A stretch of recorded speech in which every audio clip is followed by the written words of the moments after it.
And in 2 days, the WRCA Rodeo begins at the Amarillo Civic Center, hosting 2 shows a day, bringing in 3,500 people a show. Now, the city has been sending a consistent message to avoid large crowds and did so during their weekly COVID press briefing today, but the rodeo still has the green light to go on as scheduled.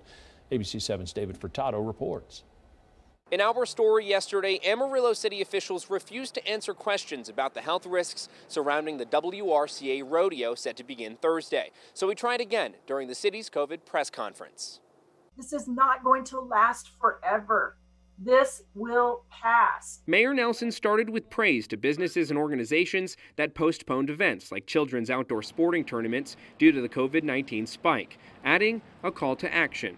Be the leader that can step up and postpone your event, delay your event, meet virtually for a few more months. But the WRCA Rodeo at the Amarillo Civic Center Arena goes on, which at 50% capacity per Governor Abbott's rules can seat 3,500 spectators. One doctor who looked at all the data through a professional lens, the city's effort to limit interactions with the public, the active case count now closing in on 6,000, and the nearly 31% hospitalization rate, those factors led him to call it a bad idea and a super spreader event. You have small businesses that are trying to survive. You have public services that are trying to survive, but you're going to endanger your population by allowing a single event to become a super spreader situation. Now, CASIE Stoughton with Amarillo Public Health did say that 31% rate was for the trauma service area consisting of 25 counties. But the hospitalization rate here in Potter and Randall County is at 6.27%.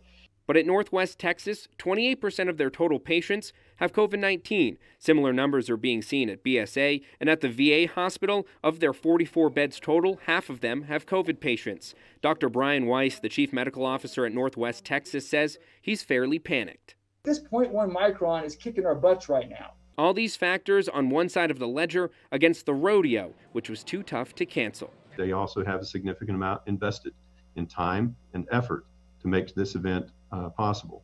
It would have been a challenge to cancel an event with days' notice. But city manager Jared Miller says the WRCA is working with them to make sure the event is as safe as possible. We have commitments from them, from the organizers, that they're going to observe the governor's orders. You know, we're going to require that they do that they follow up with those commitments. Dr. Weiss says as long as spectators strictly adhere to the rules set forth by the governor, it could stop any potential outbreaks. However, with food and drinks most likely to be consumed, masks may be far and few between, creating perfect conditions for COVID to thrive. For ABC 7 News, I'm David Furtado. And city officials say Amarillo does not have the capabilities to mass test spectators, which could stop the mild or asymptomatic patients from entering and spreading the virus.